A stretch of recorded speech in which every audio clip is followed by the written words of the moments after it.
राज्यात दुष्काळ असताना आसाराम बापूंनी मात्र होळीच्या नावाखाली लाखो लिटर पाण्याची उधळण केली। नागपूरच्या त्यांच्या कार्यक्रमावर टीका झाल्यानंतरही त्यातून त्यांनी कोणताच धडा घेतला नाही। नवी मुंबईतल्या ऐरोलीतही त्यांनी भक्तांसोबत होळीचा आनंद घेतला। यावेळी बापूंच्या काही भक्तांनी प्रसार माध्यमांसोबत गुंडगिरी केली।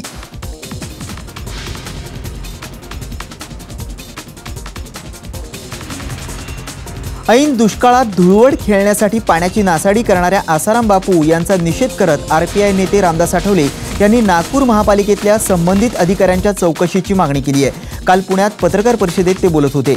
यावर आठवले यांनी आसाराम बापूंवर कारवाई करण्याची मागणीही केली आहे।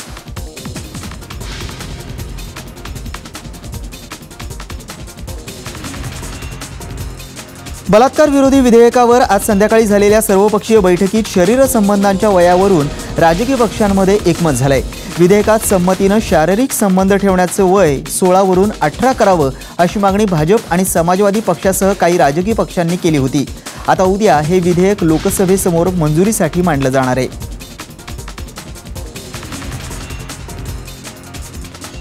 अनुशेषा संदर्भात राज्यपालांनी दिलेल्या निर्देशाबाबत राज्य सरकारने उच्च न्यायालयात आपली चूक मान्य केली आहे। राज्यपालांचे अध्यादेश राज्य सरकारला बंधनकारक असतात असं प्रतिज्ञापत्रात राज्य सरकारने उच्च न्यायालयात सादर केलंय। यापूर्वी राज्यपालांचे अध्यादेश राज्य सरकारला बंधनकारक नसतात असं राज्याचे महाधिवक्ता यांनी उच्च न्यायालयात नमूद केलं होतं। राज्यातील नागपूर, मुंबई, ठाणे आणि पुणे यासह महत्त्वाच्या कारागृहांमधील गैरप्रकार रोखण्यासाठी लवकरच सीसीटीव्ही कॅमेरा आणि मोबाईल जॅमर बसवण्यात येतील अशी माहिती राज्याचे गृहराज्यमंत्री सतेज पाटील यांनी विधानसभेत दिली। कैदी सध्या कुठल्या भागात वावरतोय हे समजण्यासाठी त्याच्या शरीरात जीपीआरएस चिप बसवण्यात येईल अशी माहितीही त्यांनी यावेळी दिली। अनधिकृत फलक होर्डिंग्स ताबडतोब उतरवावेत या उच्च न्यायालयाच्या आदेशानंतर मुंबई, नाशिक त्याबरोबरच पुणे महानगरपालिका कामाला लागली आहे आणि 24 तासातच अनेक होर्डिंग्स जमीनदोस्त झाली। त्यामुळे पुण्यातले 45 प्रमुख रस्ते मोकळा श्वास घेत आहेत।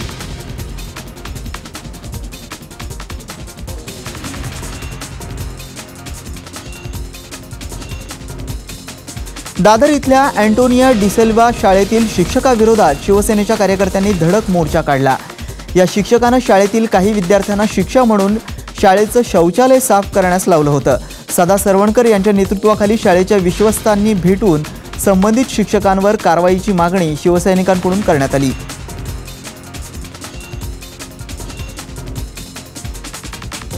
औरंगाबाद जिल्ह्यातील दुष्काळाची स्थिती गंभीर होत चालली आहे। टँकर सुरू करूनही पाण्याचा प्रश्न मिटलेला नाही। मात्र याला अपवाद ठरली आहे दौलताबादची ग्रामपंचायत। दौलताबाद ग्रामपंचायतीने वेगळा प्रयोग राबवून टँकरऐवजी सार्वजनिक विहिरीचं पुनर्भरण केलंय। त्यामुळे गावचा दुष्काळ तर दूर झालाच, शिवाय गाव टँकर मुक्त होऊन पैशांचीही बचत झाली।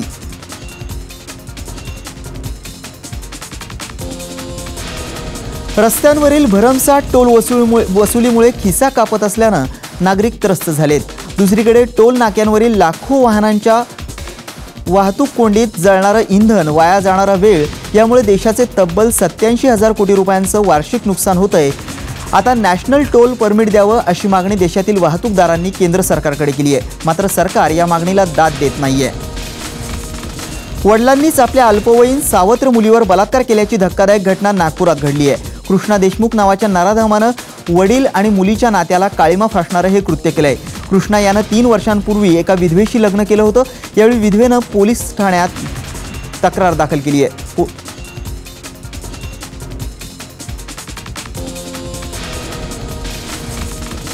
ज्या करदात्यांनी अद्याप इन्कम टॅक्स रिटर्न्स भरलेला नाही अशांच्या सोयीसाठी देशभरातील इन्कम टॅक्स कार्यालय 30 आणि 31 मार्च रोजी दिवसभर खुली राहतील अशी माहिती central board of direct tax यांच्या वरिष्ठ अधिकाऱ्यांनी दिली आहे। 30 आणि 31 मार्च रोजी गोंधळ उडू नये यासाठी विशेष कार्यालय उघडण्यात आल्याचंही अधिकाऱ्यांनी सांगितलंय। ऑस्ट्रेलियाला 4 दिवसातही हरवता येतं हे दाखवत भारतानं मॅचसह कसोटी देखील खिशात टाकली आहे। अपेक्षेप्रमाणे ऑस्ट्रेलियानं 133 धावांचं आव्हान भारतासमोर ठेवलं। 4 विकेट्स गमावत भारतानं हे आव्हान पार केलं। शिखर धवनची पदार्पणातलीच 187 धावांची कामगिरी यामुळे भारताचं पारडं जड ठरलं।